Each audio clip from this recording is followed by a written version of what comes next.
السلام علیکم ورحمۃ اللہ وبرکاتہ۔ کیا حال ہے سب کا؟ الحمدللہ۔ رمضان اچھا گزر رہا ہے؟ الحمدللہ۔ جیسے کہتے ہیں نا نماز کے لیے کہ ہر نماز اس طرح پڑھیں کہ یہ آخری نماز ہے، اسی طرح ہر رمضان ایسے گزاریں جیسے یہ آخری رمضان ہے۔ تو جب یہ فیلنگ آتی ہے نا کہ شاید یہ میری زندگی کا آخری رمضان ہو، تو پھر انسان کی کوشش کئی گنا بڑھ جاتی ہے، پتہ نہیں پھر چانس ملے کہ نہ۔ جیسے آپ جاتے ہیں کہیں بازار وغیرہ میں تو کہتے ہیں بس یہ کلوزنگ کر رہے ہیں ہم بس اب، تو پھر آپ کو نہیں بھی ضرورت ہوتی، آپ کہتے ہیں پھر تو اس نے کبھی لگنا نہیں، تو چلو جو بھی لے سکتے ہیں لے جائیں، اور واقعی نہیں پتا۔ شاید پہلے بھی میں نے آپ کو ذکر کیا، میری ایک بہت عزیز دوست تھی، بہت ایکٹیو، ہیلدی، یعنی ان کو نہ بی پی تھا نہ شوگر تھی، کچھ بھی نہیں، اور ڈیلی واک کرنے والی اور لائیولی اور سب کچھ ٹھیک تھا، بیٹھے بیٹھے ڈیتھ ہو گئی۔ ابھی تک مجھے یقین نہیں آتا کہ وہ دنیا میں نہیں ہے، کیسے ہو گیا؟ نہیں، کچھ لوگ ہوتے ہیں نا وہ بیمار پڑے رہتے ہیں تو بس انسان کو ہوتا ہے کہ پتہ نہیں اب کس وقت رخصت ہو جائے، لیکن جو صحت مند ہیلدی لوگ ہوتے ہیں ان کا تو سوچ بھی نہیں آتی۔ تو ہم الحمدللہ اللہ کا شکر ہے صحت کے ساتھ ہیں، تو ہمیں بھی ہوتا ہے اگلے رمضان میں کر لیں گے یا بعد میں کر لیں گے۔ اور ایک اور بات یہ بھی یاد رکھیے کہ ہر مہینے کا ایک آلٹرنیٹ مل جاتا ہے ہمیں، جنوری ختم ہوتا ہے تو فیبرری آ جاتا ہے، فیبرری تو مارچ آ جاتا ہے، اور اسی طرح محرم ختم ہو تو سفر آ گیا، سفر ختم ہو، لیکن رمضان کا آلٹرنیٹ نہیں آتا۔ جو اس میں ملتا ہے نا وہ کسی اور مہینے میں ملتا ہی نہیں ہے، اس لیے جتنی بھی نیکیاں اس مہینے میں کر سکے اللہ سے توفیق مانگ کے کر گزرے بس، ٹھیک ہے؟ تو انشاءاللہ تعالی اللہ تعالی ہمیں توفیق دے۔ نحمدہ ونصلی علی رسولہ الکریم، اما بعد فاعوذ باللہ من الشیطان الرجیم، بسم اللہ الرحمن الرحیم، رب اشرح لی صدری ویسر لی امری واحلل عقدۃ من لسانی یفقہوا قولی۔ شہر رمضان الذی انزل فیہ القرآن ھدی للناس وبینات من الہدی والفرقان، فمن شہد منکم الشہر فلیصمہ، ومن كان مريضا أو على سفر فعدة من أيام أخر، يريد الله بكم اليسر ولا يريد بكم العسر، ولتكملوا العدة ولتكبروا الله على ما هداكم ولعلكم تشكرون۔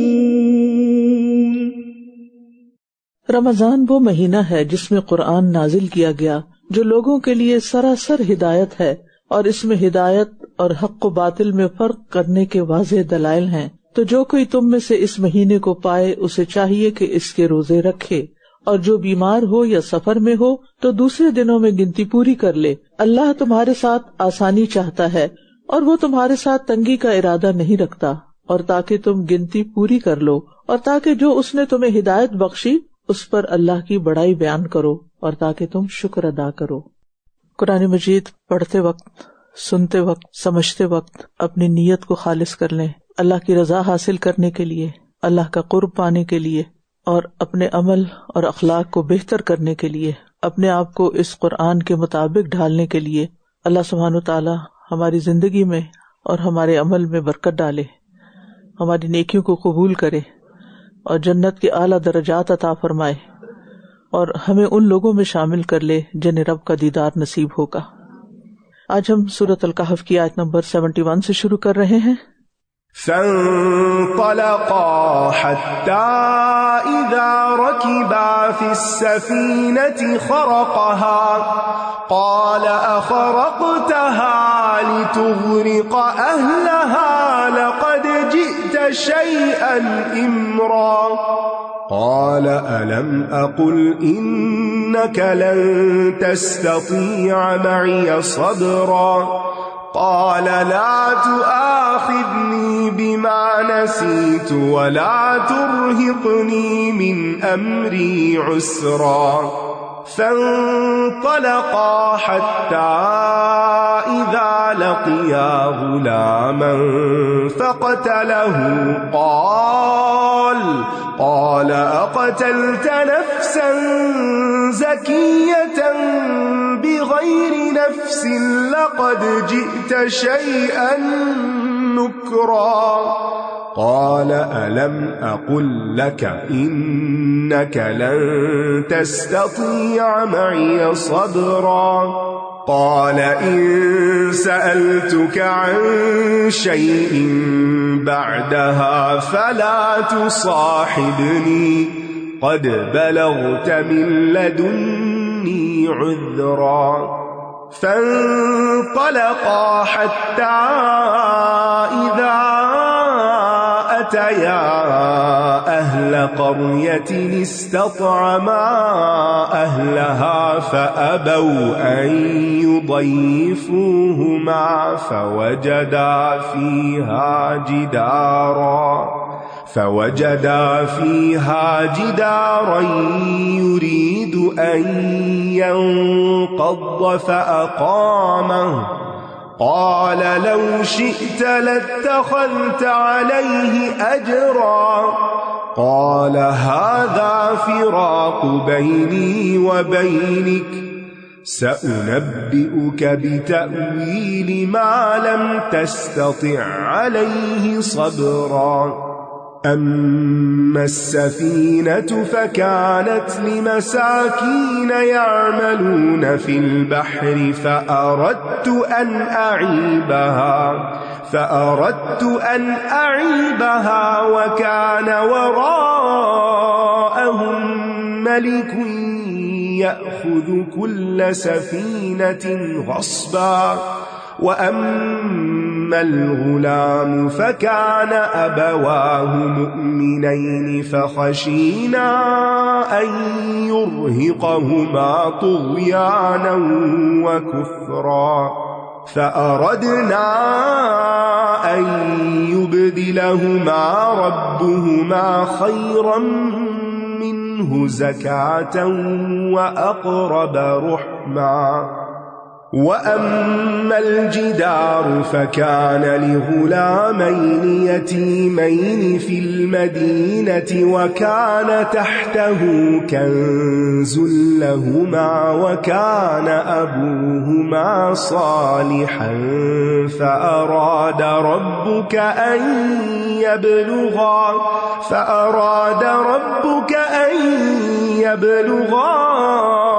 أشدهما ويستخرجا كنزهما رحمة من ربك وما فعلته عن أمري ذلك تأويل ما لم تستطع عليه صبرا. پھر وہ دونوں چل دیے یعنی موسیٰ اور خضر علیہم السلام، یہاں تک کہ جب وہ ایک کشتی میں سوار ہوئے تو خضر نے اس کشتی میں شگاف کر ڈالا یعنی سوراخ کر ڈالا. موسیٰ نے کہا کیا آپ نے اس میں اس لیے شگاف کر ڈالا تاکہ آپ اس کے سواروں کو غرق کر دیں؟ یقیناً آپ نے بڑی سنگین حرکت کی ہے. موسیٰ علیہ السلام وعدہ تو کر چکے تھے کہ وہ سوال نہیں کریں گے، لیکن انسان کی فطرت میں ایسی چیز پائی جاتی ہے کہ جب وہ کوئی منکر دیکھتا ہے، ناپسندیدہ چیز دیکھتا ہے تو اس پر ریئیکٹ کرتا ہے. جیسے آپ کو کوئی تکلیف ہوتی ہے تو یا آہ یا اوہ ای کچھ نہ کچھ آپ کے منہ سے بغیر سوچے سمجھے نکل جاتا ہے. اسی طرح اگر آپ کوئی چیز گرتے ہوئے، ٹوٹتے ہوئے، کوئی کام خراب کرتے ہوئے کسی کو دیکھتے ہیں تو آپ رہ نہیں سکتے، آپ کچھ نہ کچھ بول دیتے ہیں. تو اس میں بھول بھی بعض اوقات ہوتی ہے اور بعض اوقات یہ بالکل نیچرل ریئیکشن بھی ہوتا ہے. تو یہ بہت نیچرل ریئیکشن تھا موسیٰ علیہ السلام کا، اور تھوڑی سی بھول بھی تھی کیونکہ انہیں یاد نہیں تھا کہ وہ وعدہ کر چکے ہیں. تو بہرحال علم کے لیے سفر بھی کرنا پڑتا ہے، جد و جہد بھی کرنی پڑتی ہے، اور انسان صرف کتابوں سے نہیں، صرف استادوں سے نہیں، بہت سے تجربات سے سیکھتا ہے اور پھر اپنی غلطیوں سے بھی سیکھتا ہے. اور اس میں آپ دیکھیے کہ جہاں اور بہت ساری چیزیں ہیں وہاں پر یہ ہے کہ جب استاد کے ساتھ آپ کوئی سفر کرتے ہیں تو آپ کو سیکھنے کے جو مواقع ملتے ہیں مختلف چیزوں کی طرف توجہ دلا کر یا پھر کچھ غلطیوں پہ آگاہ کر کے یا کچھ چیزوں کے بارے میں کوئی رائے دے کر، کیونکہ وہ مشاہدات ہوتے ہیں نا، وہ چلتے چلتے آپ بہت کچھ دیکھ رہے ہوتے ہیں اور ساتھ ساتھ آپ اس کے مطابق جو آپ سوچ رہے ہوتے ہیں وہ دوسرے کے ساتھ شیئر کر رہے ہوتے ہیں، تو اس سے سیکھنے کا بہت موقع ملتا ہے. یعنی آپس کی ہیومن انٹریکشن سے، اور خاص طور پر ون آن ون انٹریکشن سے. یعنی کلاس روم کی اسٹڈی بھی اچھی ہوتی ہے، گروپ اسٹڈی بھی اچھی ہوتی ہے، ساری چیزیں، لیکن ون آن ون تبادلہ خیال اور خاص طور پر تربیت کے لیے یہ بہت ضروری ہوتا ہے. اس نے کہا کیا میں نے کہا نہ تھا کہ تم میرے ساتھ ہرگز صبر نہ کر سکو گے؟ موسیٰ نے کہا آپ اس پر میرا مواخذہ نہ کریں جو میں بھول گیا، اور میرے معاملے میں مجھے کسی مشکل میں نہ ڈالیں. انسانی تعلقات جو ہیں وہ درگزر کرنے اور بعض غلطیوں سے چشم پوشی کرنے سے ہی قائم ہوتے ہیں. اگر آپ دوسروں کو ہر بات پہ پکڑنا شروع کر دیں اور ہر چیز میں ناراض ہونے لگیں، یا بحیثیت استاد کے ہر چیز پر شاگرد کو پنش کرنے لگیں یا طعن و تشنیع کرنے لگیں، تو پھر سیکھنے کا عمل برقرار نہیں رہتا.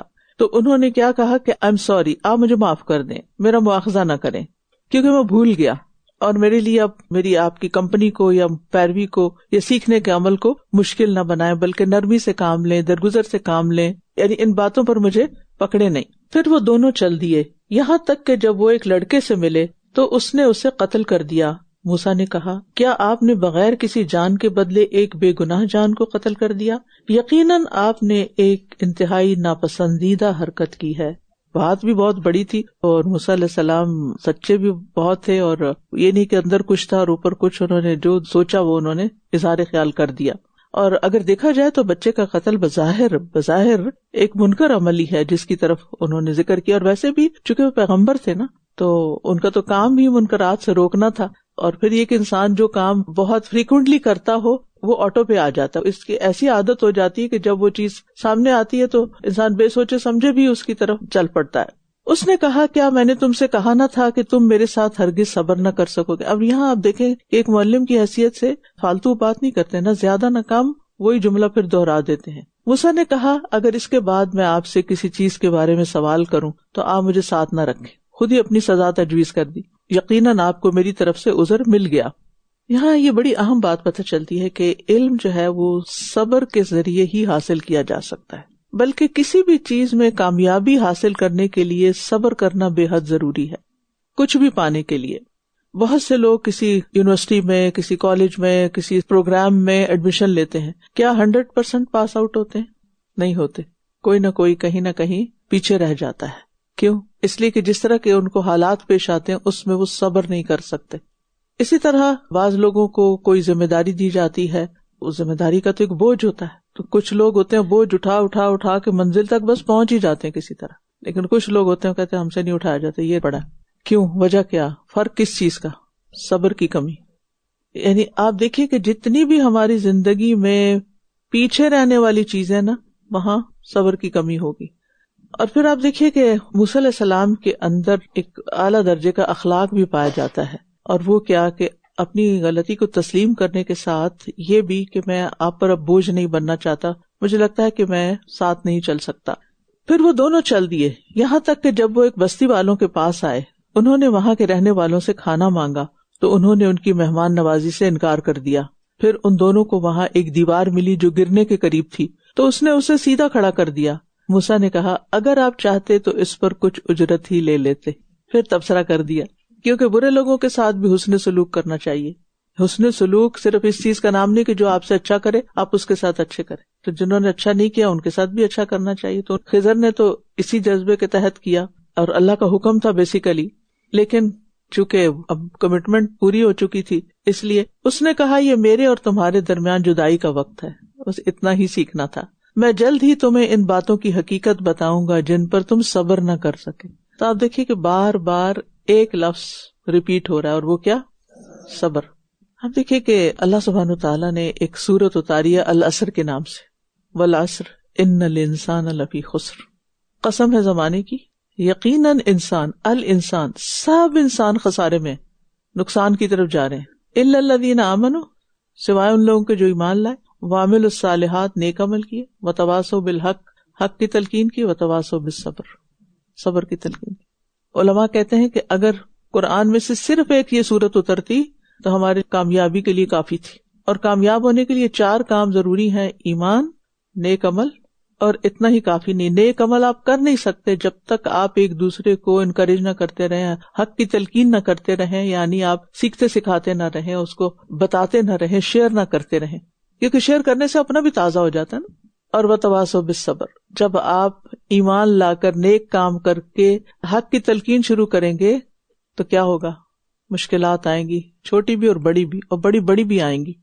تو پھر اس میں آپ دیکھیے کہ اگر ایک پیغمبر جو ہے وہ بھول جاتے ہیں تو پھر آپ کا کیا خیال ہے، ہم لوگوں کا کیا عالم ہے؟ ہم بھی بھول جاتے ہیں، ہم بھی گھبرا اٹھتے ہیں، ہم بھی پریشان ہوتے ہیں. تو بہت نیچرل بات ہے کسی بھی تکلیف دہ سچویشن میں پریشانی. لیکن پھر کیا ضروری ہے کہ انسان کے پاس ایسے ساتھی ہوں، ایسی نیک صحبت ہو جو اس کو صبر کی تلقین کرے. یہ جو دعا ہے نا، وہ توفنا مع الابرار، یہ بھی بڑی ضروری ہے. موت کی سختیاں ہیں، اور موت کی سختیوں میں انسان بے صبرا پن نہ کرے، اللہ سے ناراض نہ ہو، بدگمان نہ ہو. تو جو نیک ساتھی اگر آس پاس کھڑے ہوں اس موت کے وقت میں تو وہ اچھی بات کریں گے، اچھا گمان دلائیں گے، تمہارے لیے درجے بڑھ رہے ہیں، تمہارے گناہ معاف ہو رہے ہیں، اللہ تمہارے لیے بہت اچھا کرے گا. تو وہ کیا ہوگا، وہ موت کی سختیاں ہلکی ہو جائیں گی. تو اچھے لوگوں کا ساتھ ہونا زندگی میں یہ اللہ کی بہت بڑی نعمت ہوتی ہے، جو صبر کی تلقین کرتے ہیں. ہم سب کو سوچنا چاہیے کہ کیا ہماری زندگی میں کوئی ایسا شخص ہے جو ہمیں صبر کی تلقین کرتا ہے، اور اگر ہے تو اس کا برا نہ مانے.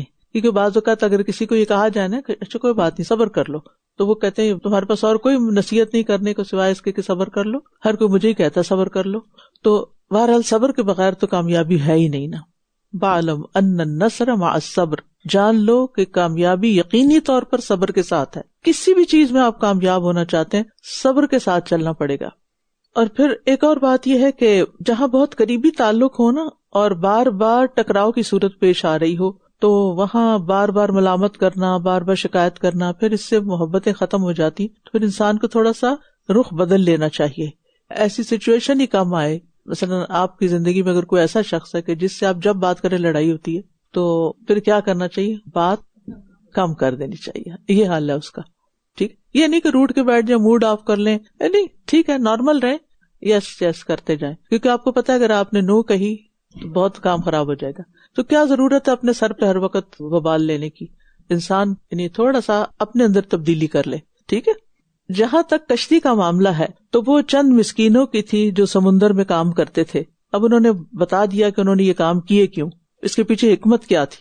تو میں نے چاہا کہ میں اسے عیبدار کر دوں، اور ان کے آگے ایک بادشاہ تھا جو ہر کشتی کو غصب کر لیتا تھا.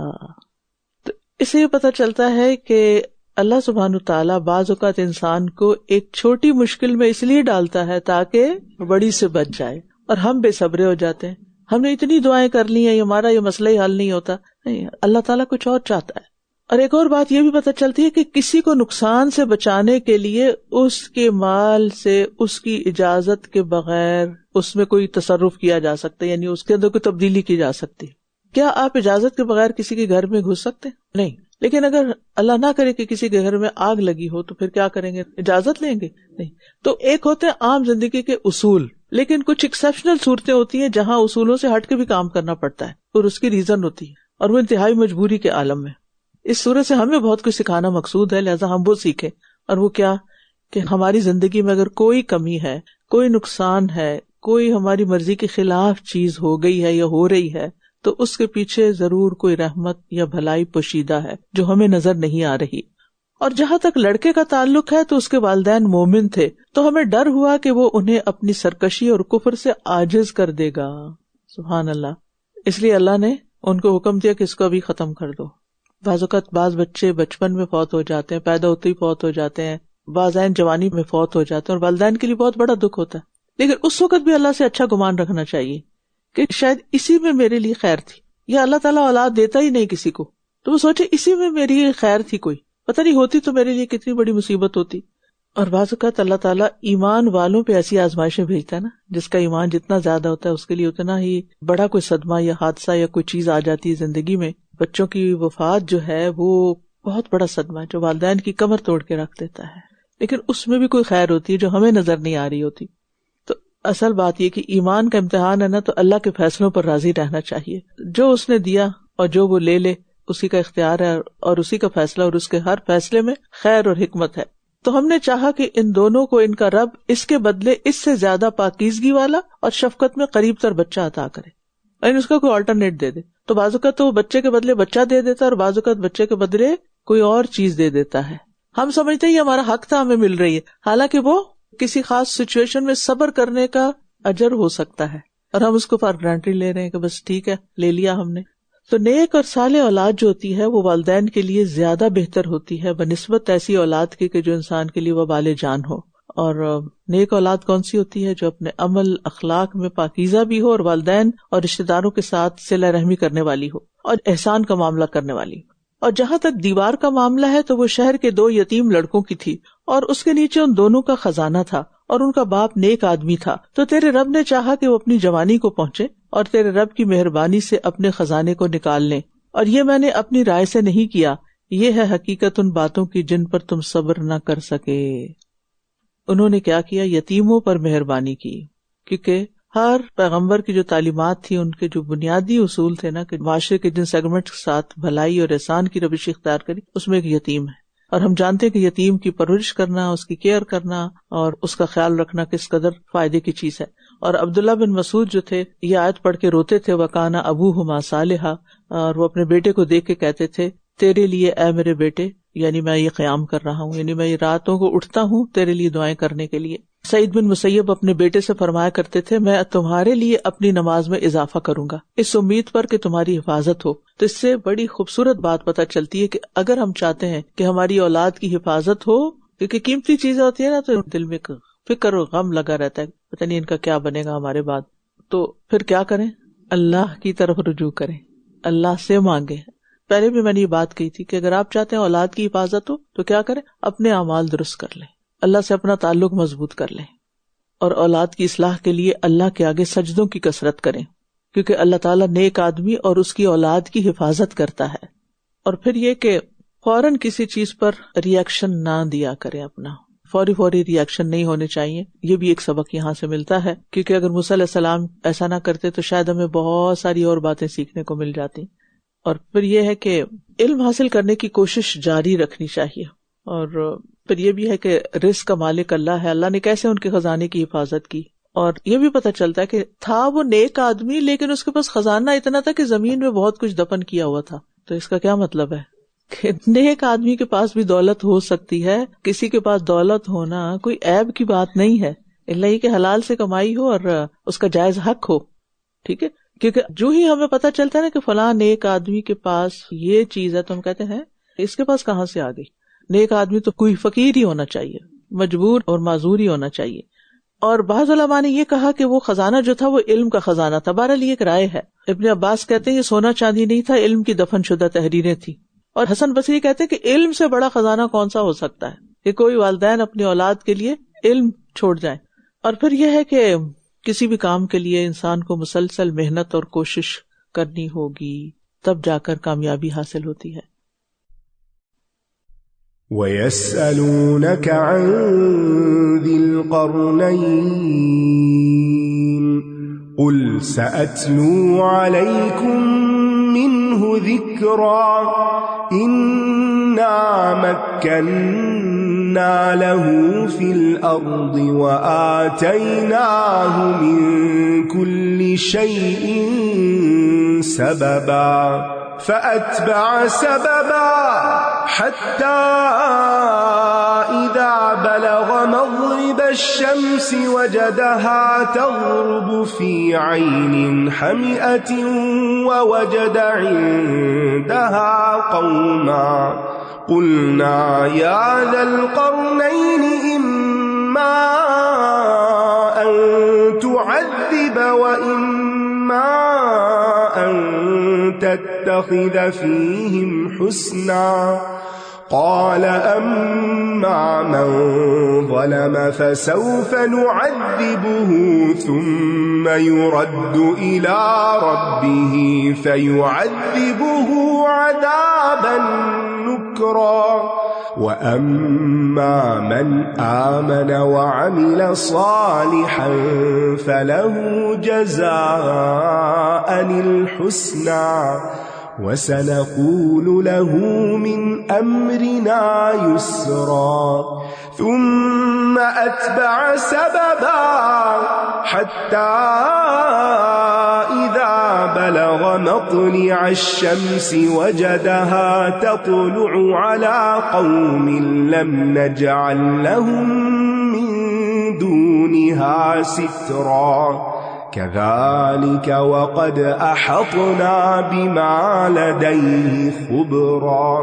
ثم أتبع سببا حتى إذا بلغ بين السدين وجد من دونهما قوما لا يكادون يفقهون قولا قالوا يا ذا القرنين إن يأجوج ومأجوج مفسدون في الأرض فهل نجعل لك خرجا على أن تجعل بيننا وبينهم سدا قال ما مكني فيه ربي خير فأعينوني بقوة أجعل بينكم وبينهم ردما آتوني زبر الحديد حتى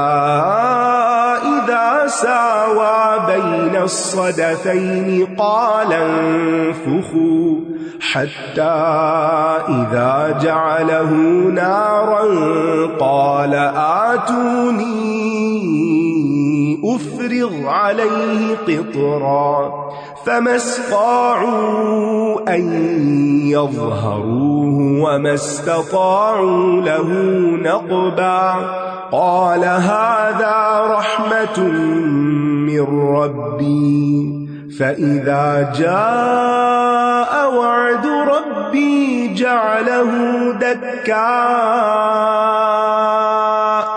وكان وعد ربي حقا وتركنا بعضهم يومئذ يموج في بعض ونفخ في الصور فجمعناهم جمعا وعرضنا جهنم يومئذ للكافرين عرضا الذين كانت أعينهم في غطاء عن ذكري وكانوا لا يستطيعون سمعا. اور یہ آپ سے ذوالقرنین کے بارے میں پوچھتے ہیں، آپ کہہ دیجئے کہ میں اس کا کچھ حال تمہیں پڑھ کر سناؤں گا. نبی صلی اللہ علیہ وسلم سے جب کوئی سوال پوچھتا تو آپ رک جاتے یہاں تک کہ اللہ تعالیٰ کی طرف سے جواب آ جاتا. ہم سے جب کوئی سوال کرتا ہے تو ہم کیا کرتے؟ جیسا تیسا جو سمجھ میں آئے بس بتانے کی کرتے. اگر معلوم ہے تو بہت اچھا، اور اگر معلوم نہیں تو کیا کہنا چاہیے؟ میں پوچھ کر بتاتی ہوں، معلوم کر کے بتاتی ہوں.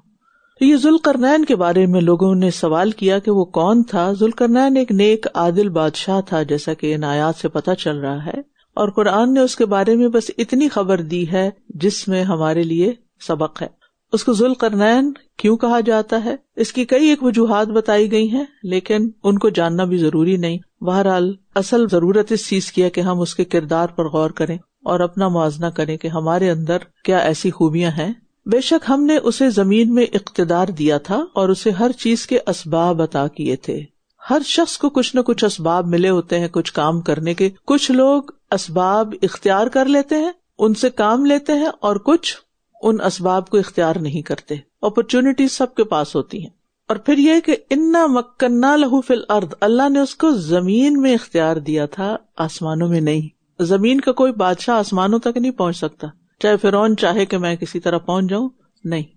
اور پھر آپ دیکھیں کہ وَآتَيْنَاهُ مِن كُلِّ شَيْءٍ سَبَبًا، اور یہ جو اسباب تھے ان کے ساتھ اگر اللہ کی تائید شامل ہو، آتَيْنَاهُ، اللہ تعالیٰ عطا کرتا جائے تو اور بھی زیادہ برکتیں ہو جاتی ہیں.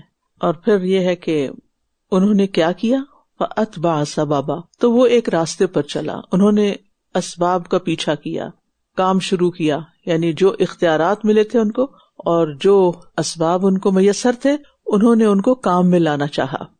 اور پھر یہ ہے کہ کچھ لوگ جو ان کو صلاحیتیں ملی ہوں یا جو ان کو اسباب اور ذرائع ملے ہوں ان کو کیوں نہیں کام میں لاتے، اس کے پیچھے وجہ کیا ہوتی ہے. آپ نے دیکھو گا نا، کچھ لوگ بڑے ذہین ہوتے ہیں، بڑے قابل ہوتے ہیں، بڑے عالم ہوتے ہیں، لیکن کرتے کراتے کچھ نہیں. کل ہی میں سن رہی تھی ایک لیکچر، تو ایک واقعہ وہ شیخ بتا رہے تھے کہ ان کی ملاقات ایک ایسے شخص سے ہوئی جس کو قرآن مجید کی آیات یاد تھیں، پھر ان کا ترجمہ اور ان کے معنی اور ان کی بے شمار چیزیں. تو کہتے میں نے ان سے پوچھا کہ آپ نماز کس مسجد میں پڑھتے ہیں؟ تو وہ کہنے لگے میں نماز نہیں پڑھتا. میں کہا کیوں؟ کہنا بس آپ اس کو چھوڑیں، یہ میرا اور اللہ کا معاملہ ہے. اللہ کا معاملہ تو یہ تو اللہ تعالیٰ نے تو حکم دیا ہے. تو بعض لوگ ایسے ہوتے ہیں ان کے پاس علم بھی بے پناہ ہوتا ہے، صلاحیتیں بھی بہت ہوتی ہیں، ذہانتیں بھی بڑی ہوتی ہیں، لیکن اس صحیح رستے پہ نہیں لگ رہی ہوتی. اللہ اسباب دے اور پھر ان اسباب کو خیر کے رستے میں استعمال کر کے، آخرت کے لیے استعمال کر کے انسان کہیں سے کہیں پہنچ جاتا ہے. تو ہم سب کو بھی سوچنا چاہیے کہ جو کچھ اللہ نے ہمیں دیا ہے کیا وہ صحیح رستے پہ لگ رہا ہے؟ کیا ہم اس سے اپنی آخرت بنا رہے ہیں؟ کیا ہم اس کو اللہ سبحانہ وتعالیٰ کی مرضی کے مطابق استعمال کر رہے ہیں، یا صرف اپنے نفس کی خواہش پہ چل رہے ہیں، یا صرف دنیا ہی کے لیے ان کو استعمال کر رہے ہیں؟ یہاں تک کہ جب وہ سورج غروب ہونے کی جگہ پہنچ گیا تو اس نے اسے یعنی سورج کو ایک کیچڑ والے چشمے میں غروب ہوتے ہوئے پایا اور اس کے پاس ایک قوم کو پایا. ہم نے کہا ہے ذوالقرنین تمہیں اختیار ہے، خواہ تم انہیں سزا دو یا یہ کہ تم ان کے معاملے میں اچھی روش اختیار کرو. اچھا، کبھی آپ سمندر کے کنارے گئے ہیں، بیچ پہ گئے ہیں کسی، اور وہاں سورج غروب ہوتے دیکھا ہے؟ ایسا لگتا ہے سمندر کے اندر سورج جا رہا ہے. یہی بات یہاں کی جا رہی ہے، کیچڑ والے چشمے میں غروب ہوتے ہوئے، یعنی یہ نہیں کہ سورج اس چشمے کے اندر جا رہا تھا، مطلب ایسا محسوس ہو رہا تھا. اس نے کہا جو شخص ظلم کرے گا اسے تو ہم سزا دیں گے، پھر وہ اپنے رب کی طرف لوٹا دیا جائے گا تو وہ اسے سخت ترین عذاب دے گا، اور جو ایمان لائے گا اور نیک عمل کرے گا تو اس کے لیے بہترین جزا ہوگی، اور ہم اسے اپنے کام میں آسانی کا حکم دیں گے.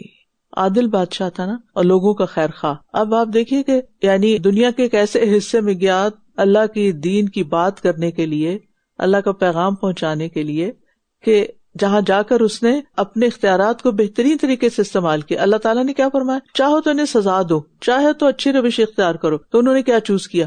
ہم اچھا کریں گے سوائے اس کے کہ جو شخص ظلم کرے گا اس کو سزا دیں گے، اور جو اچھا کرے گا اس کے لیے نہ صرف یہ کہ اس کا ریوارڈ ہوگا بلکہ ہم اس کے کاموں کو آسان کریں، اسے فیسیلیٹیٹ کریں گے.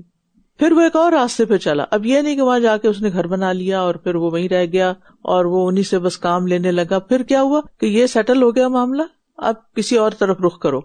اور وہاں سے وہ مغرب کی طرف آخری حصوں تک علاقے فتح کرنے کے بعد مشرق کی طرف علاقوں کو فتح کرنے چل پڑا. یعنی پہلے وہ مغرب کی طرف گیا جہاں سورج غروب ہو رہا تھا، پھر وہاں سے سارے کام کر کے مشرق کی طرف گیا، یہاں تک کہ جب وہ سورج کے طلوع ہونے کی جگہ پہنچا تو اس نے اسے ایسے لوگوں پر طلوع ہوتے ہوئے پایا جن کے لیے ہم نے سورج سے بچاؤ کے لیے کوئی اوٹ نہیں بنائی تھی، یعنی ان کے کوئی گھر وار نہیں تھے، یعنی وہ جیسے وحشی قبائل ہوتے ہیں نا. تو آپ دیکھیں کہ انہوں نے ان کو پھر کیا کیا، ایک طرح سے تہذیب سکھائی، اسلام کی دعوت بھی دی اور ان کی دنیا کے بھی ساتھ انتظام کیے. بات یہ ہے کہ ہم دین کا کام یہ سمجھتے ہیں کہ صرف لیکچر دے دو، صرف تبلیغ کر دو اور بس اس میں ہم انجوائے کرتے ہیں نا، مزہ آتا ہے بس پڑھنے پڑھانے میں، اور کچھ کرنے کی تکلیف نہیں کرتے. جبکہ کیا ضروری ہے کہ آپ کسی نہ کسی طرح لوگوں کی زندگی سنوارنے کے لیے کنٹریبیوشن کریں. علم کس لیے حاصل کیا جاتا ہے؟ پڑھنے کا مقصد کیا؟ بس پڑھتے رہو. پڑھنے کا مقصد ہے کچھ کرو. کیا کرو؟ اپنے آس پاس دیکھو کہاں کس چیز کی ضرورت ہے، میری صلاحیت کیا ہے، میں کہاں کس کے کیا کام آ سکتی ہوں. لیکن یہاں بھی ایک اور بات ضروری ہے سمجھنا، اور وہ یہ کہ جب ہم کسی کی ہیلپ کے لیے نکلتے ہیں، کسی کو مدد کرنے، تو بس پھر ہم کمر باندھ لیتے ہیں صرف مدد کرنے پر کہ جی اتنے فیملیز کو راشن پہنچانا ہے مثلا. اب وہ راشن ہی پہنچاتے جائیں گے، ساتھ دین کی کوئی بات نہیں کریں گے. یہ درست نہیں ہے. آپ دنیا کا کام کریں، کسی کے لیے سڑک بنوا دیں، کسی کے لیے پل بنوا دیں، کسی کے لیے کنواں کو دعا دیں، کسی کے لیے اسکول بنوا دیں، یعنی خیر کے سارے کام کریں جو بھی آپ کسی کمیونٹی کے لیے دیکھتے ہیں. اور یہاں ویسٹ میں رہتے ہوئے تو آپ صرف بیک ہوم نہیں دیکھتے، بلکہ کبھی آپ کے سامنے کسی ایک علاقے کی ایڈ آئی ہوئی ہوتی ہے کہ یہاں ضرورت ہے، اور کبھی دوسرے کی، تو آپ کے پاس مواقع زیادہ ہوتے ہیں لوگوں کی مدد کرنے کے.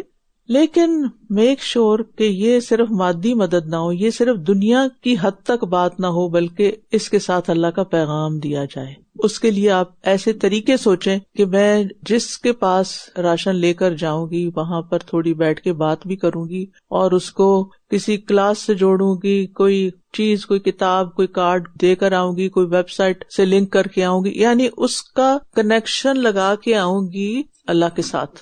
یہ گرا باندھ لیں. اچھا بعض اوقات یہ ہوتا ہے کہ زبان سے وربلی آپ کو تبلیغ کا موقع نہیں ملتا، اور مناسب بھی نہیں ہوتا کہ آپ کسی کو ڈائریکٹ کچھ کہیں. پھر اپنے عمل، اخلاق، نماز کا وقت ہے تو نماز، اپنا حجاب، اپنے گفتگو، اپنی چال چلن، اپنی ہر چیز جو ہے وہ دین کے مطابق رکھے. کیونکہ بعض اوقات ہم جاتے ہیں نا لوگوں کے پاس جو نان مسلمز ہوتے تو پھر ہم انہیں جیسا ہی بننے کی کوشش کر رہے ہوتے ہیں تاکہ ہم ایکسپٹ کر لیں. بھئی آپ ان کی مدد کرنے کے لیے جا رہے ہیں, وہ ایکسپٹ کریں گے؟ کیا مسلمان ملکوں میں ننس کو ان کے لباس کے ساتھ ایکسپٹ نہیں کیا گیا؟ یا اور اسی طرح کے جو مختلف لوگ تھے انہوں نے اپنے اخلاق سے دل جیتے اور ایک کثیر تعداد کو اپنے طریقے پہ لے گئے. وہ اگر کرسچن نہیں بھی بنے تو مسلمان نہیں رہے, اسلام کی صحیح روح ان کے اندر نہیں رہی, بلکہ اسلام سے ایک ڈسٹینس آ گیا. تو تبلیغ کے کئی طریقے ہوتے ہیں, اور جو مومن ہوتا ہے وہ دنیا میں رہتے ہوئے اپنا دل اللہ سے جوڑ کے رکھتا ہے. کام دنیا کے کر رہا ہوتا ہے لیکن دل میں باتیں وہ اپنے رب سے کر رہا ہوتا ہے, اور اسی کو راضی کرنے کے لیے سب کچھ کر رہا ہوتا ہے. واقعہ اسی طرح تھا, اور جو کچھ اس کے پاس تھا ہم نے اس کا علم سے احاطہ کر رکھا تھا. یعنی اللہ تعالیٰ کو ذوالقرنین کے تمام وسائل, اسباب, حکمتوں, اسٹریٹجیز کا سب پتا تھا. پھر وہ ایک اور راستے پہ چلا, وہاں بھی نہیں مطمئن, تیسرا راستہ, تیسرا سفر, اور وہ کس طرف تھا یہ نہیں بتایا. پہلا مغرب کی طرف تھا, دوسرا مشرق کی طرف تھا, تیسرا اس میں کوئی حکمت ہوگی. یہاں تک کہ جب وہ دو دیواروں یعنی پہاڑوں کے درمیان پہنچا تو اس نے ان دونوں کے اس طرف ایسے لوگوں کو پایا جو بات سمجھنے کے قریب نہ تھے. ان کی زبان ایسی تھی کہ نہ ذوالقرنین اپنی بات ان کو سمجھا سکتا تھا نہ وہ ان کو. پھر بھی انہوں نے کیا کیا, ان کی مدد کی, کیونکہ کمیونیکیشن جہاں ہوتی ہے نا تو وہاں انسان قریب آ جاتا ہے ایک دوسرے کے. اب جہاں کمیونیکیشن ہی نہیں, وہ اپنی دنیا میں وہاں کسی کی خدمت کرنا, مدد کرنا, کام آنا, وہ بہت بڑی بات ہے. اور پھر آپ دیکھیے کہ ذوالقرنین بادشاہ تھے نا, ذمہ دار شخص تھے. اس میں سارے ذمہ داروں کے لیے ایک بڑی اہم سمجھنے کی بات ہے, اور وہ کیا کہ وہ جن لوگوں کا ذمہ دار ہے, جیسے ماں ہے تو گھر کے بچوں کی ذمہ دار ہے, تو وہ ان کی وہ باتیں بھی سمجھے جو وہ بتا نہ سکتے ہوں. اور اللہ نے ماں کو دیا ہے نا, بچہ چھوٹا ہوتا ہے, بے زبان ہوتا ہے, وہ اس کے درد کو بھی سمجھ رہی ہوتی ہے, وہ اس کی تکلیف کو بھی, اس کی خوشی خوب سمجھ رہی ہوتی ہے. کیوں؟ کیونکہ انٹرسٹ ہوتا ہے, محبت ہوتی ہے.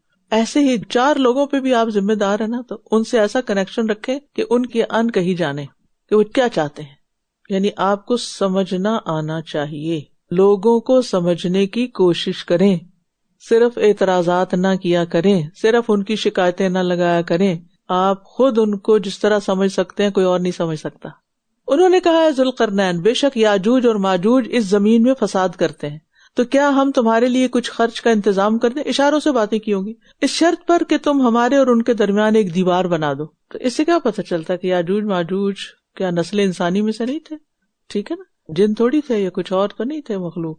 اس نے کہا میرے رب نے جس چیز میں مجھے قدرت عطا کی ہے وہی بہتر ہے, جو میرے پاس ہے کافی ہے, بس تم سب قوت کے ساتھ میری مدد کرو. یعنی مجھے اس وقت ہیومن ریسورس چاہیے, میں تمہارے اور ان کے درمیان ایک مضبوط بند بنا دوں گا. تو ذوالقرنین نے فائنینشیل ریسورسز کی بجائے ہیومن ریسورس مانگا. اور یاد رکھیے فائنینسز چاہیے ہوتے ہیں لیکن اس سے زیادہ قیمتی انسان ہوتے ہیں. جو شخص بھی دین کی خدمت کرنا چاہتا ہے نا, وہ انسانوں کی قدر کرے. جب انسان آپ کے قریب آ جاتے ہیں تو پھر ان کا سب کچھ ہی آپ کے قریب آ جاتا ہے. دین کے کام میں اچھے لوگوں کا مل جانا, ان کا ساتھ نبھانا, ان کی صلاحیتیں اس کام میں لگانا ایک بہت بڑی بات ہوتی ہے, اور اس کی ذمہ داروں کو قدر کرنی چاہیے, اور ہر بندے کو امپورٹنٹ سمجھنا چاہیے اور اس کو امپورٹنس دینی چاہیے. کیوں؟ کیونکہ وہ ہمارے لیے جنت کے اس سفر میں ہمارا مددگار ہے. کیونکہ اگر آپ دین والوں کو جو دین کے پلیٹ فارم پہ اکٹھے ہوئے ان سے تعلق نہیں رکھیں گے, دوستی نہیں رکھیں گے, اور ان کو اہمیت نہیں دیں گے, تو پھر باقی کون رہ جائے گا آپ کے پاس؟ دنیا والے رہ جائیں گے. پھر جب آپ کے سارا اٹھنا بیٹھنا کھانا پینا سب کچھ انہی کے اندر ہے, تو پھر آہستہ آہستہ آپ کے اوپر سے بھی یہ لبادہ اتر جائے گا اور آپ وہ نہیں کر سکیں گے جو آپ کو زندگی میں کرنا چاہیے. تو بہرحال ذوالقرنین کی بلند اخلاقی شخصیت کا پتہ چل رہا ہے کہ وہ لوگوں سے مال نہیں مانگ رہے, بلکہ انہیں کہتے ہیں کہ آئے مل کے کام کرتے ہیں, ٹیم بنا رہے ہیں. اگرچہ کسی کام کے بدلے میں معاوضہ طے کرنا جائز ہے, ناجائز نہیں ہے, اور وہ انہوں نے پہلے ہی آفر کر دی, ہم تمہیں ٹیکس دیتے ہیں, آپ ہمارا کام کر دیں, کیونکہ ہم یہ کرنا نہیں جانتے. جبکہ ان کے پاس ٹیکنالوجی تھی, وہ کرنا جانتے تھے. یعنی قوم کے پاس مال و قوت تھا, لیکن وہ یاجوج ماجوج سے بچ نہیں پا رہے تھے. آج بھی مسلمانوں کے اندر بہت کچھ ہے, لیکن وہ قوت نہیں ہے, ہیومن ریسورس نہیں ہے. اکثریت آبادیوں کی بیکار بیٹھی ہے, اور جو کرنا چاہیے وہ نہیں کرتے. اور ویسے بھی آپ دیکھیں کہ جب تک انسان کے پاس علم نہ ہو, صلاحیت نہ ہو, دین نہ ہو, تو مال و دولت بھی کام نہیں آتی. مال و دولت سے بھی بھرپور فائدہ وہی اٹھاتا ہے جس کے اندر کچھ سکلز ہوتے ہیں یا کچھ صلاحیتیں ہوتی ہیں یا کچھ ایسی ٹریڈس ہوتے ہیں کہ جو ان ریسورسز کو صحیح طرف لگائے اور اس سے بہت کچھ کمائے. اور پھر آپ دیکھیں وہ کہتے ہیں ما مکنی فی ربی خیر، نعمتوں کو اللہ کی طرف پلٹانے سے نعمتوں میں برکت ہوتی ہے. یہ مجھے میرے رب نے دیا ہے، یہ اللہ کا فضل ہوا ہے. تم مجھے لوہے کی چادریں لا دو.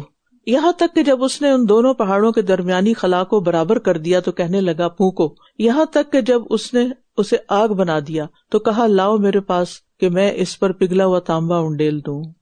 پھر نہ تو وہ اس پر چڑھنے کی طاقت رکھتے تھے اور نہ ہی وہ اس میں کوئی سوراخ کر سکتے تھے. نیک لوگ ناقص کام نہیں کرتے، بیکار کام نہیں کرتے، پرفیکٹ یعنی مضبوط دیوار بنائیں. اس نے کہا یہ میرے رب کی طرف سے ایک رحمت ہے. اتنی محنت کر کے اتنی بڑی دیوار اور مضبوط دیوار بنا کے آخر میں یہ نہیں کہا کہ میں نے دیکھو کیا کمال کیا تمہارے لیے اور میرا نام لکھو اس پہ، پٹی لگاؤ اور میری تصویر بھی چپکا دو اس پہ کہ دنیا یاد رکھے کہ یہ دیوار کس نے بنائی تھی. اس نے کہا یہ میرے رب کی طرف سے ایک رحمت ہے. پھر جب میرے رب کا وعدہ آ جائے گا وہ اسے ریزہ ریزہ کر دے گا، اور میرے رب کا وعدہ سچا ہے، کوئی غرور نہیں، کوئی تکبر نہیں. اللہ نے توفیق دی، کریڈٹ اللہ ہی کی طرف لے گیا. اور حقیقت بھی یہی ہے کہ ہر کامیابی اور فتح اللہ کی توفیق سے ممکن ہوتی ہے. اور پھر یہ کہ عادل بادشاہ جو ہے وہ زمین میں اصلاح کرتے ہیں، لوگوں کے کام آتے ہیں، لوگوں کی زندگیاں آسان کرتے ہیں، وہ اپنے ریسورسز سے لوگوں کو فائدہ پہنچاتے ہیں. ایک اور چیز جو سیکھنے کی ہے اس واقعے میں کہ مضبوط سے مضبوط چیز بھی ایک دن فنا ہو جائے گی. فَإِذَا جَاءَ وَعْدُ رَبِّي جَعَلَهُ دَكَّا. تو بہرحال اصحاب کہف کا قصہ آپ نے پڑھا اور باغ والے کا قصہ پڑھا اور اب ذوالقرنین کا قصہ پڑھا. تو اس سے بہت سی باتیں سیکھنے کو ملتی ہیں، اور خاص طور پر ایمان کو کوئی خطرہ لاحق ہو، دولت کا فتنہ ہو یا اقتدار کا فتنہ ہو یا علم کی وجہ سے، موسیٰ علیہ السلام کا واقعہ. تو یہ چار چیزیں جو ہے نا انسان کی قوت کی علامت ہوتی ہیں. ٹھیک ہے، ایمانی طاقت، مالی طاقت، علم کی طاقت اور اقتدار کی طاقت. آپ دیکھیے آپ کے پاس ان میں سے کون سی طاقتیں ہیں، اور سب سے بڑی طاقت کون سی؟ ایمان کی طاقت. ایمان کے ساتھ علم ہو، ونڈرفل. علم کے ساتھ دولت ہو، ایکسیلنٹ. ایمان، علم اور دولت کے ساتھ ساتھ اقتدار بھی ہو، کچھ اختیار بھی ہو، دنیا امن اور چین کا نمونہ بن جائے گی. اگر ہمارے پاس صرف ایک چیز ہے تو بھی کافی. ایمان ہے تو سب کچھ ہے، لیکن اگر یہ ساری چیزیں ہیں تو اللہ کی بہت بڑی نعمتیں ہیں. اور ان نعمتوں سے صرف اپنی دنیا نہ بنائیں بلکہ لوگوں کی دنیا آسان کر کے اپنی آخرت بنائیں. اور اس دن ہم ان کے بعض کو چھوڑ دیں گے کہ بعض میں موجوں کی طرح ٹکرائیں، یعنی ایک دوسرے کے اندر گھس جائیں. اور سور میں پھونک دیا جائے گا تو ہم ان سب کو اکٹھا کر کے جمع کر لیں گے. آپ دیکھیں کہ دنیا کا سارا مال و دولت بھی مل جائے تو مومن کی فکر کس کی ہوتی ہے؟ آخرت کی. اور اس دن ہم جہنم کو کافروں کے سامنے پیش کر دیں گے. وہ لوگ جن کی آنکھیں میرے ذکر سے پردے میں تھیں اور وہ سننے کی استطاعت ہی نہ رکھتے تھے. یعنی دنیا کی محبت میں مبتلا ہو کر اللہ کی یاد سے غافل ہونا بڑے نقصان کا باعث ہے. ہم میں سے ہر ایک کو اپنا اپنا جائزہ لینا چاہیے کہ کہیں ہمارے اندر نیکی کے کاموں سے کوئی غفلت تو نہیں. کیونکہ غفلت جو ہے اور اگنور کرنا، چیزوں کو پسے پوچھ ڈالنا، اچھا کر لیں گے بعد میں کر لیں گے، ڈیلے کرنا، سستی کرنا، یہ انسان کے لیے انتہائی خطرناک چیز ہے. قیامت بھی آ جائے اور پودا ایک لگا رہے ہیں آپ کے ہاتھ میں تو کیا کریں؟ لگا دیں. اور کچھ لوگ ہیں ان کو اللہ سننے کی توفیق نہیں دیتا. اس کی وجہ بھی اللہ تعالیٰ نے بتا دی. لو کان فیہم خیرا لاسمعہم. اگر ان کے اندر کوئی خیر ہوتی تو اللہ تعالیٰ ان کو ضرور سنوا دیتے. لیکن جب لوگوں کے اندر سے خیر بالکل نکل جاتی تو اللہ تعالیٰ بڑا غیور ہے، وہ یہ بھی پسند نہیں کرتا کہ یہ میرے کلام کو سنے. تو اللہ کے کلام کو سننا، نیکی کی بات کو سننا اور سمجھنا، یہ دراصل ہمارے ہی فائدے کے لیے ہے. أَفَحَسِبَ الَّذِينَ كَفَرُوا أَن يَتَّخِذُوا عِبَادِي مِن دُونِي أَوْلِيَاءَ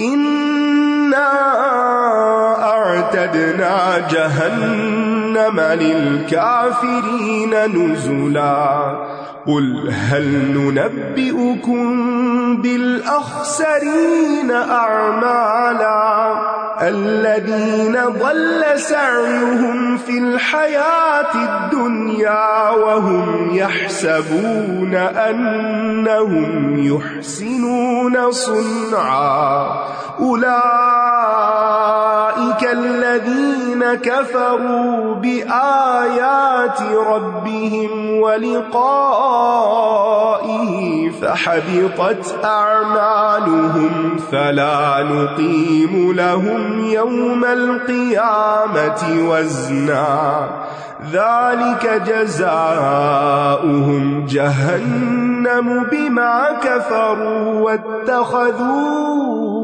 آياتي ورسلي هزوا إن الذين آمنوا وعملوا الصالحات كانت لهم جنات الفردوس نزلا خالدين فيها لا يبغون عنها حولا قل لو كان البحر مدادا لكلمات ربي لنفد البحر قبل أن تنفد كلمات ربي ولو جئنا بمثله مددا قل إنما أنا بشر مثلكم يوحى إلي أنما إلهكم إله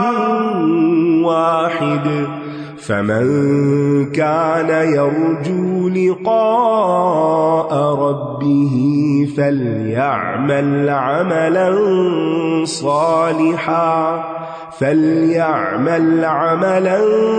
صالحا ولا يشرك بعبادة ربه أحدا۔ کیا پھر وہ لوگ جنہوں نے کفر اختیار کیا ہے یہ سمجھتے ہیں کہ وہ مجھے چھوڑ کر میرے بندوں کو کارساز بنا لیں گے، یعنی وہ ان کے کام آئیں گے؟ بے شک ہم نے جہنم کو کافروں کے لیے بطور مہمانی تیار کر رکھا ہے، یعنی جہنم تیار ہو چکی ہے۔ آپ کہہ دیجئے کیا ہم تمہیں بتائیں کہ اعمال کے اعتبار سے سب سے زیادہ خسارے میں کون لوگ ہیں؟ یہ وہ لوگ ہیں جن کی تمام کوششیں دنیا کی زندگی میں گم ہو گئیں اور وہ سمجھتے رہے کہ وہ بہت اچھے کام کر رہے ہیں۔ تو کچھ لوگ عمل کے اعتبار سے بڑے خسارے میں ہیں لیکن وہ اس کو سمجھتے ہی نہیں، وہ سمجھتے ہیں وہ سب بہت اچھا کریں، ان سے اچھا کوئی ہے ہی نہیں۔ تو کس بنیاد پر خسارہ ہوتا ہے؟ سب سے پہلے تو عقیدے کی بنیاد پر، اگر عقیدہ درست نہ ہو، اگر عقیدہ درست ہو اور اخلاص نہ ہو تب بھی خسارہ ہوتا ہے، اور اگر عقیدہ بھی صحیح ہے اخلاص بھی ہے لیکن سنت کے مطابق کام نہیں تب بھی خسارہ ہے۔ تو یہ تین چیزیں خسارے سے بچاتی ہیں انسان کو۔ انسان جو بھی عمل کرے کتنا بھی اچھا لیکن اس پر پھولے نہیں، غرور نہ کرے، فکر اس بات کی کرے کہ کیا اللہ تعالیٰ کو یہ پسند آ گیا میرا کام۔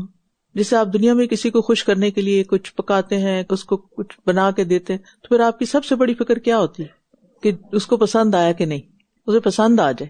ہر روز گھر والوں کے لیے بھی ایسے ہوتا ہے نا، اللہ کرے انہیں پسند آ جائے جو پکایا میں نے۔ جس کے لیے کیا ہو اس کی پسند مد نظر رکھنا بے حد ضروری ہے۔ دو طرح کے لوگ ہوتے ہیں، ایک وہ جو کام اس طرح کرتے ہیں کہ جس کے لیے کر رہے ہیں اس کو پسند آ جاتا ہے، وہ بہت آگے نکل جاتے ہیں۔ کچھ لوگ محنت بہت کرتے ہیں لیکن وہ جس کے لیے کرتے ہیں اس کی نہ ضرورت ہوتی ہے اور نہ وہ اس کی پسند ہوتی ہے، وہ سب بیکار جاتا ہے، کچھ کام نہیں آتا اس کے، نہ کرنے والے کے وہ تھکنا کام آیا اور نہ جس کے لیے کیا اس کو کسی کام آیا۔ اللہ تعالیٰ کو تو ضرورت نہیں ہے ہماری، لیکن اگر ہم کوئی کام یہ کہتے ہیں کہ اللہ کے لیے ہے تو پھر ایسے طریقے پہ ہو نا، سنت کے مطابق ہو جو اللہ کو پسند بھی آئے، ورنہ تو بیکار ہے ساری محنت۔ اور اپنے عمل پر خوش ہونا اور ڈینگے مارنا یہ انسان کو حق سے اندھا کر دیتا ہے اور انسان کے لیے سخت نقصان دہ ہے۔ انسان کو اپنے لیے محاسبے کی موڈ میں رہنا چاہیے، اپنے اعمال، اپنے اقوال، اپنی ذات، اپنی چال ڈال، اپنے سوچنے کا انداز، اپنے ریاکشنز، عقائد، سب کی اسکروٹنی کرتے رہیں اور ان کو درست کرتے رہیں اور نکھارتے رہیں۔ اپنی نمازیں، یعنی ہر چیز بہتر سے بہتر کرنے کی کوشش۔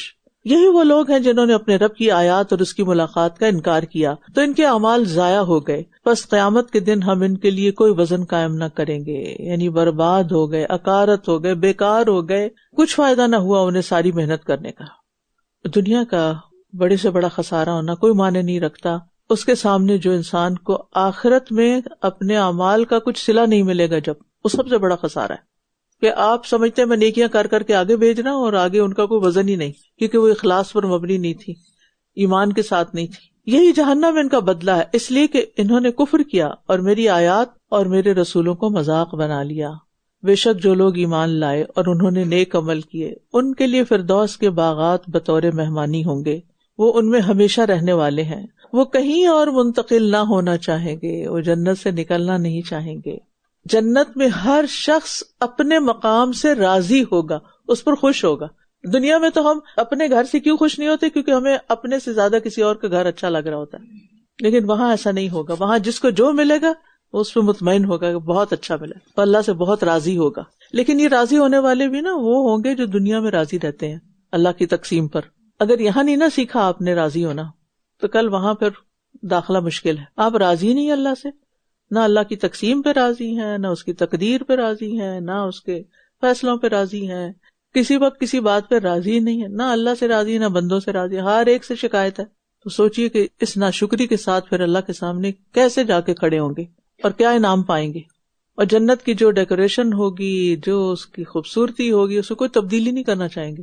دنیا میں تو کیا ہوتا ہے، یہ کرٹن ٹھیک نہیں لگ رہی، ان کو چینج کرو، یہ کارپیٹ چینج کر دو، فلانا فلانا چینج کرتے رہتے ہیں، لیکن وہاں کوئی چینج نہیں کرنا چاہے گا۔ لا یبغون عنہا حولا، نہ اس سے اور نہ اس میں۔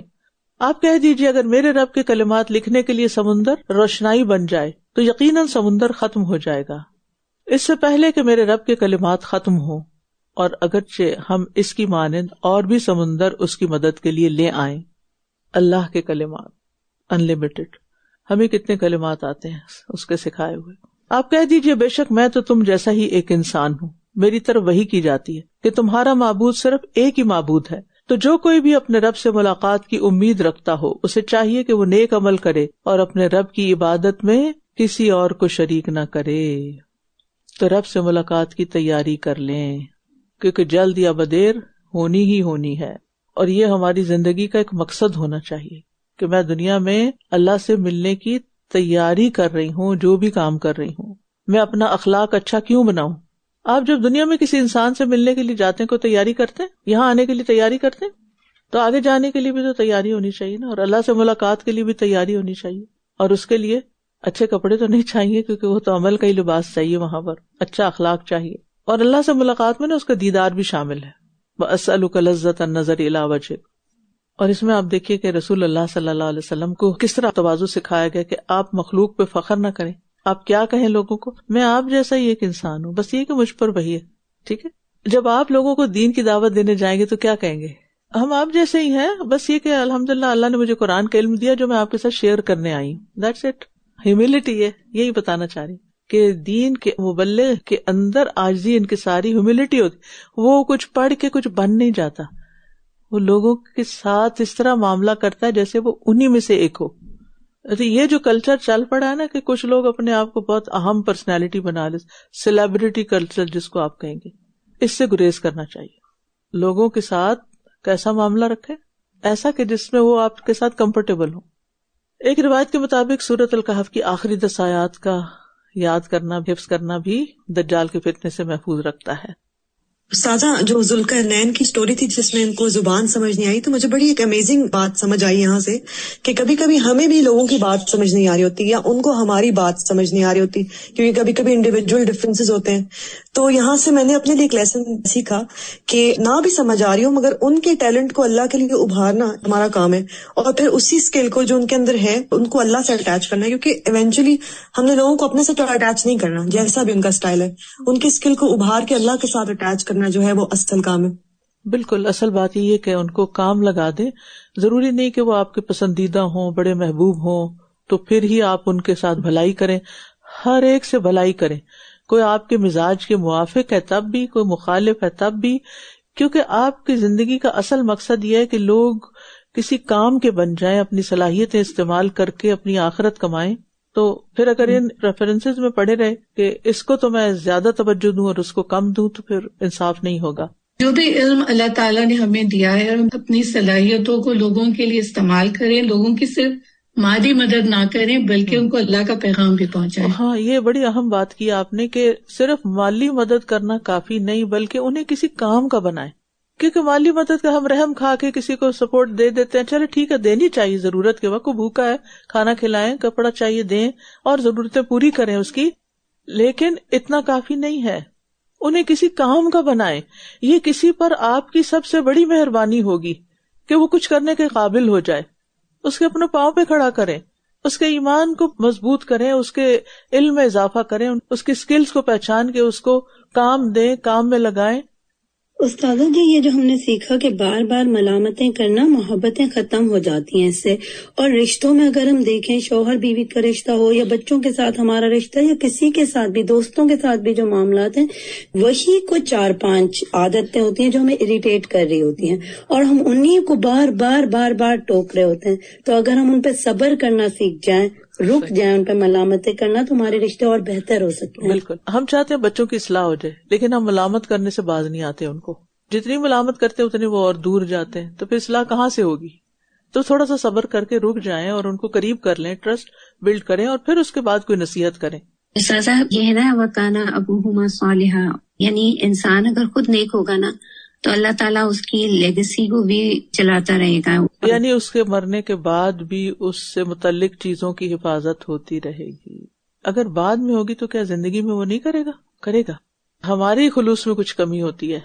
استاذہ جی, یہ جو ذوالقرنین کی بات آ رہی تھی کہ جو وہ بار بار کہہ رہے ہیں کہ مجھے میرے رب نے جو دے رکھا ہے وہ بہت ہے, اسی طرح یہ میرے رب کی رحمت ہے, کام کرنے کے بعد بھی یہ کہہ رہے ہیں, تو اس میں وہ ایک حدیث یاد آ رہی تھی کہ جیسے ایک حدیث کا مفہوم ہے کہ اللہ عز و جل جس شخص کو مسلمانوں کے امور کا والی یا ذمہ دار بنائے اور پھر وہ ان کی ضروریات, حاجت مندی یا ان کی فقیری میں ان سے ملنے سے گریز کرے, تو پھر اللہ تعالیٰ بھی اس سے حجاب فرمائے گا جبکہ وہ خود ضرورت مند ہوگا. تو یہ جو بات ہے نا کہ جس کی جو ضرورت ہو, جیسے بھی بات ہو رہی ہے, کوئی مالی ضرورت ہے, کوئی علمی ضرورت ہے, کوئی خدمت کی ضرورت ہے, تو اس وقت جو منہ موڑے, اور یہ تو گھر میں بھی اپلائی ہوتا ہے یہ رول, اور پھر کہیں داری میں یعنی بھی جو ہوتا ہے. آپ کسی کو دے سکتے ہیں, دینے پہ قادر بھی ہیں, اور پھر غفلت کی وجہ سے یا کسی ضد کی وجہ سے آپ اس کو نہیں دیتے, تو پھر سوچ لینا چاہیے کہ کیا ہوگا اس کا.